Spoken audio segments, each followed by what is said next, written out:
जोश खरोश के साथ मनाया जा रहा है। लोग एक दूसरे को रंग और गुलाल लगा रहे हैं और होली की बधाई दे रहे हैं। वृंदावन और मथुरा में होली शानदार और मुनफरिद अंदाज में मनाई जाती है। यहाँ होली की तकरीबात पूरे एक हफ्ते तक जारी रहती हैं। अकीदतमंद बड़े ही पैमाने पर जुलूस निकालते हैं, जहाँ वो रक्स करते हैं और एक दूसरे पर रंग फेंकते नजर आते हैं।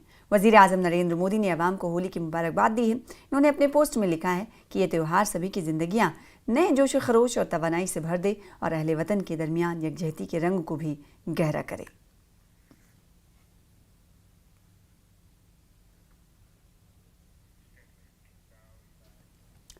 पीडीपी के सदर महबूबा मुफ्ती ने होली के हवाले से उत्तर प्रदेश में जारी मामले पर उत्तर प्रदेश हुकूमत पर सख्त नुक्ताचीनी की है। शोपियां में उन्होंने बीजेपी पर मजहबी मामलात पर सियासत करने और फ़िरका वाराना हम आहंगी को बिगाड़ने की कोशिश करने का इल्ज़ाम लगाया। मुफ्ती ने कहा कि योगी हुकूमत असल मसाइल से तवज्जो हटाने की कोशिश के तौर पर यह हरबे इस्तेमाल कर रही है।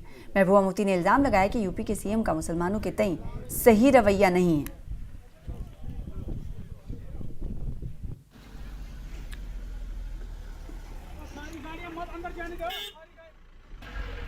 देखिए, ये पूरे मुल्क के अंदर जो माहौल ख़राब हो रहा है।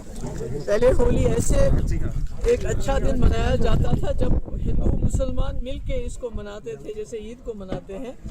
तो अब कहीं ना कहीं जो खासकर जो वहाँ के जो यूपी के चीफ मिनिस्टर हैं, उन्होंने बहुत ही ज़्यादा माहौल को ख़राब कर रखा है। एक हिसाब से मुसलमानों को जो जिस तरह से उनके साथ जो तरीक़ेकार इस्तेमाल किया जा रहा है, ये बहुत गलत है। और ये मुझे लगता है गंगा जमुना तहजीब, मुझे समझ नहीं आ रही है कि ये मुल्क जो हंसता बसता खेलता इकट्ठे मिलते थे हिंदू मुसलमान, ये कैसा जहर फैला रहे हैं ये लोग। तो इसका नतीजा बहुत गलत होगा। आपको याद होगा एक बार पाकिस्तान में ज़ियाउल हक साहब ने इसी किस्म का मजहबी माहौल वहाँ खड़ा किया कि अभी तक उनको संभल नहीं पाता है पाकिस्तान। तो यहाँ भी इसी किस्म का जहर बो रहे हैं लोगों की ज़िंदगियों में, हिंदू मुस्लिम करके।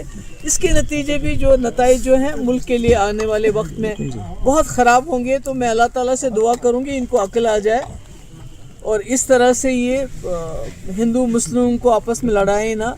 होली बड़ा अच्छा त्यौहार है जिसको सब लोग पसंद करते हैं, एंजॉय करते हैं। और मुसलमानों का जुमा की नमाज है, तो आप अपनी होली खेलिए, उनको अपनी जुमा नमाज पढ़ने दीजिए। तो मुझे लगता है कहीं ना कहीं बीजेपी के लीडरशिप की कोशिश है कि कहीं ये जो है पॉट सिमरिंग होना चाहिए, चलता रहे, आग सुलगती रहे और आपस में हिंदू मुसलमान लड़ते रहे, ताकि जो यूपी की जो हालात है नौकरियों को लेके, बेरोज़गारी को लेके, तरक्की को लेके, लोगों के पास खाने के लाले पड़े हुए हैं तो खाने को दे नहीं सकते हो, तो इसलिए चलो मुसलमानों के ऊपर जुल्म करो, उसी पे लोगों को खुश करते हैं और क्या।